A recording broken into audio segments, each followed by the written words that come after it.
જ્યાં ચારેક ઓર પહાડો કરે છે રક્ષા, જ્યાં ધરતી આપે છે આશીર્વાદ અને જ્યાં માતાની શક્તિ પર લોકોનો અકળત વિશ્વાસ છે. ચાલો આ ગામની એક મુલાકાત લઈએ. ચાલો આપણે દદાલિયાની મુલાકાત લઈએ.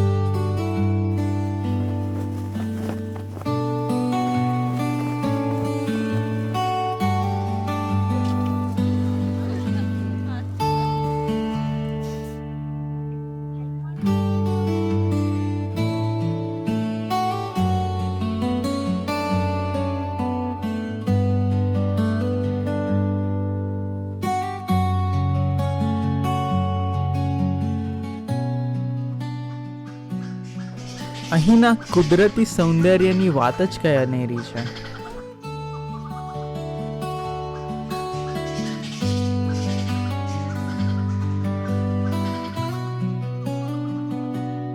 આ દદાલિયા ગામને સામેવાળું ગામ જ કેમ કહેવાય છે? પેલા ભાઈ એવું હતું ને, તે પેલું પાણા વાળું હતું ગામ. પછી બધા કી આ ગામમાં ખાવા નહીં મળે, એવું હતું બધું પેલા. પેલા પાણાવાળો ગામની ખાસિયત એ હતી કે ચારે બાજુ ડુંગર વચ્ચે ગામ આવેલું છે.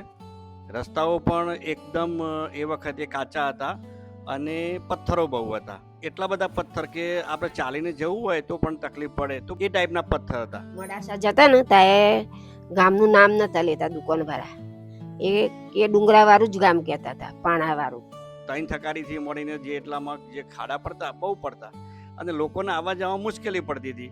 અને લોકો આવે તો આખો દિવસ પસાર થઈ જાય અને ખાવાનું એ ના મળે. એટલે લોકોને એમ હતું કે આ પથ્થરવાળા ગામનું નામ લઈએ તો ખાવા નથી મળતું. પણ એ કહેવત ખોટી છે. પણ એ વખતે રસ્તાઓની અને ફ્રીક્વન્સી આવવા જવાની નહોતી, એટલે આ બધું લોકોએ આ બધી કહેવત પાડી છે કે ભાઈ ગઈડવાની કહેવત છે કે ખાવા ના મળે. બાકી એવું નથી અત્યારે. સોબા, મને એ જાણવું છે કે આ ગામમાં પાણી અને લાઇટની શું સમસ્યાઓ છે? એના પાણીનું પહેલા એવું હતું ને ભાઈ કે પાણી આવે ની નર આવે તો પાણી આવે અઠવાડિયે 15 દિવસે જતો તો માટકો ફોડે ઉપર નર ઉપર, તો પણ પાણી તો પૂરું થાય જ નહીં. આખો દિવસ ઢોર હોય બધું હોય એટલે કે અમારે પાણી ભરાતું નથી કઈ રીતે કરીએ? એવી રીતે અમે બહુ હેરાન થયા છે પાણી માટે.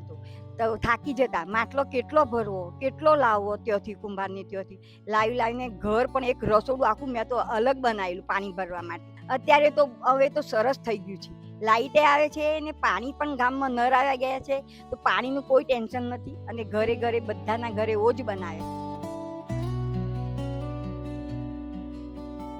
આપણા ગામની ખાસિયત ખાસ તો એ છે કે બધી કોમ અહીંયા વસેલી છે. બધી કોમ એટલે લગભગ હરિજનથી મળીને રજપૂત, દરજી, લુહાર, પંચાલ, મોચી, પટેલ દરેક કોમ છે. ચાલો હવે જોઈએ અહીંયાના ઘરો કેવા છે.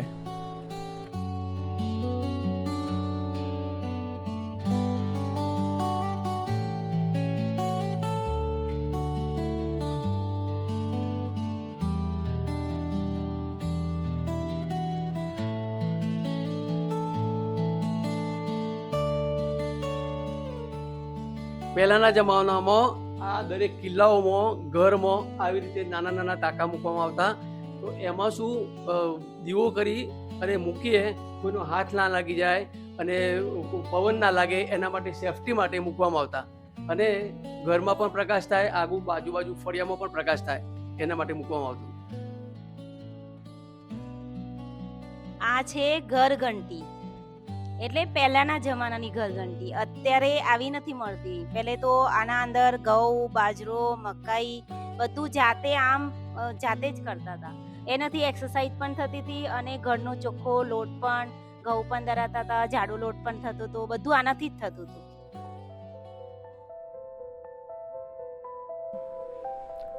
ગામમાં અનેક દુકાનો, એક પ્રાથમિક શાળા તેમજ બેંક આવેલી છે.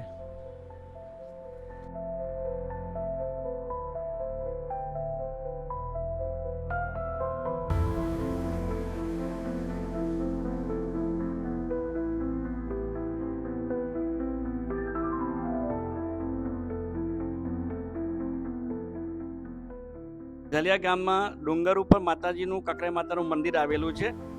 એ અહીંથી લોકો પહેલાં ચાલીને જતા હતા. હવે રોડ બની ગયો છે એટલે આવવા જવાની ફ્રીક્વન્સી પણ સારી એવી છે.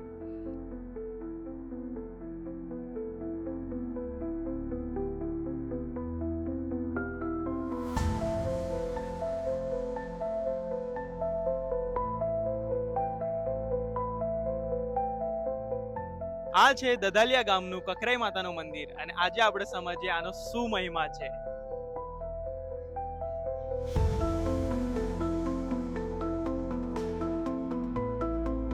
કા મારું આયનું એ ખાલી હાથે નહીં જાય, ખાલી હાથે નહીં જાય. હું બેઠેલી હું વાયમાં ગરબો લઈને આવું છું. આ ગોમ આઈને મને વધાવા તાનું હું ક્યાંક હું પાછી વળું તાને ગરબો મોય જાય તો હું રમતી રમતી જાઉં છું. તને આ બધું બતાવ્યું. ગાય સરસ ગોવાર છે, ગોવારને જોવ આલ્યા છે, આ બધું માએ મને બતાવ્યું છે.